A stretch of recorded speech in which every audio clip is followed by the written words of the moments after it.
UKలో 1 year masters. No IELTS required up to 5 years visa. High visa success rate. వచ్చింది. మా ఉద్దేశంలో ఇది ప్రకృతి వైపరీత్యమే కాదు, గత 2 దశాబ్దాల కాలంలో ఉన్నటువంటి ప్రభుత్వాల యొక్క వైఫల్యం కూడా తోడవబట్టే ఇంత ఘోరం జరిగింది. అలాగే దానికి ఆ పాలకులందరూ బాధ్యత వహించాలి. ప్రస్తుత ప్రభుత్వం ముందుగా బుడమేరు వరదకు ముందు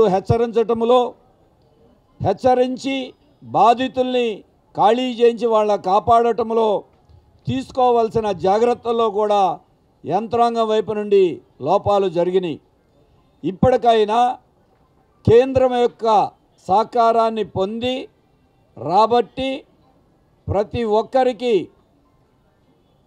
ఇళ్లల్లో జరిగిన నష్టం, చిరు వ్యాపారులకు జరిగిన నష్టం, చిన్న పరిశ్రమలకు జరిగిన నష్టం, ఒకవైపున రైతాంగానికి, కూలీలకి, మిగతా వాళ్ళకి జరిగిన అన్ని తరగతుల్ని ప్రభుత్వం ఆదుకోవాల్సిన పరిస్థితి ఉంది.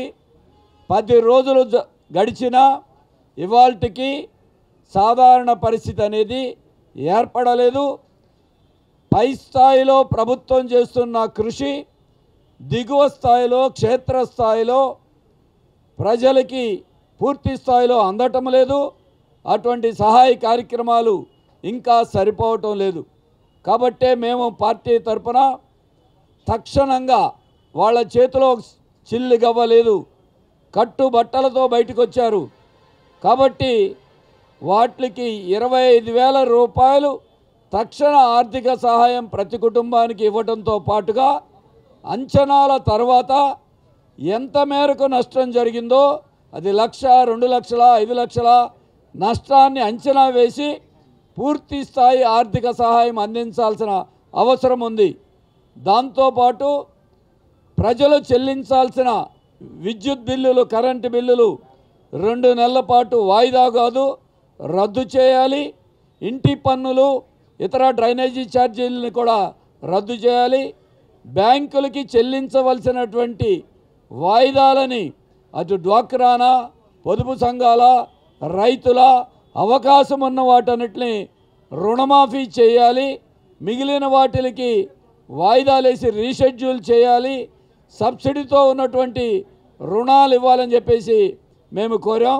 దీని మీద అలాగే ఈరోజు ఉన్న దాంట్లో మేము మా సేవా కార్యక్రమాలు కూడా కొనసాగిస్తున్నాం. అటు భోజనము, మిగతా ఏర్పాట్లకు సంబంధించి ప్రజలందరూ కూడా ప్రభుత్వం దృష్టికి తీసుకొస్తాం. మా వంతు కృషి కూడా మేము కొనసాగిస్తామని తెలియజేస్తున్నాం.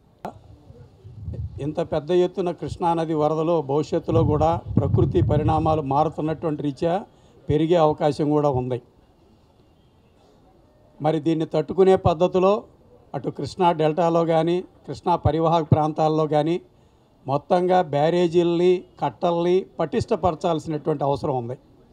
రెండో వైపున బుడమేరు, అదే రకంగా కొల్లేరు, దీంతోపాటు ఇదిలో రాష్ట్రంలో ఇతర ప్రాంతాల్లో ఉన్నటువంటి పరివాహక ప్రాంతాలని కూడా పటిష్టపరచడంతో పాటు అటు లెఫ్ట్ అండ్ రైట్ సైడ్ కూడా ఎక్కడెక్కడైతే అవసరమైతే కృష్ణలంకలో ఈరోజు పెద్ద హెవోక్ రాకుండా నివారించబడిందంటే రిటైనింగ్ వాల్వ్ అది తోడ్పడటం. ఈరోజు ఆ రకమైనటువంటి చర్యలు భవిష్యత్తులో జరగకుండా ఉండాలి, ప్రజలు నష్టపోకుండా ఉండాలి.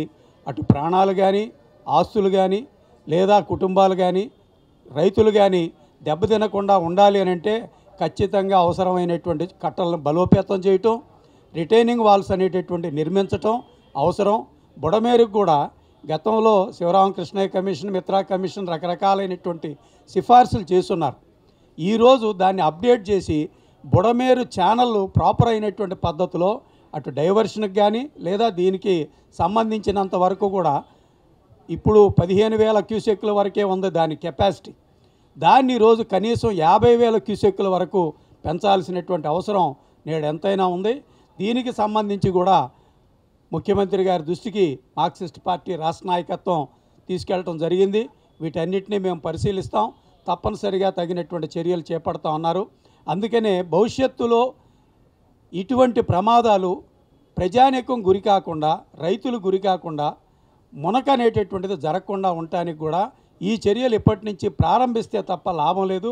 అందుకనే దీన్ని జాతీయ విపత్తుగా ప్రకటించాలని మార్క్సిస్ట్ పార్టీ అటు కేంద్ర ప్రభుత్వాన్ని మేము సీరియస్గా అడుగుతున్నాం. మేనమేషాలు లెక్క పెట్టకుండా వెంటనే దీన్ని తగినటువంటి చర్యలు తీసుకోవాల్సిందిగా కూడా కోరుతున్నాం. Thank you. Hit TV app ని డౌన్లోడ్ చేసుకోండి. ఇందులో short news, live news, entertainment movies అన్ని అవైలబుల్ గా ఉన్నాయి. Please download hit TV app. Hit TV app ని ఫ్రీగా డౌన్లోడ్ చేసుకోండి.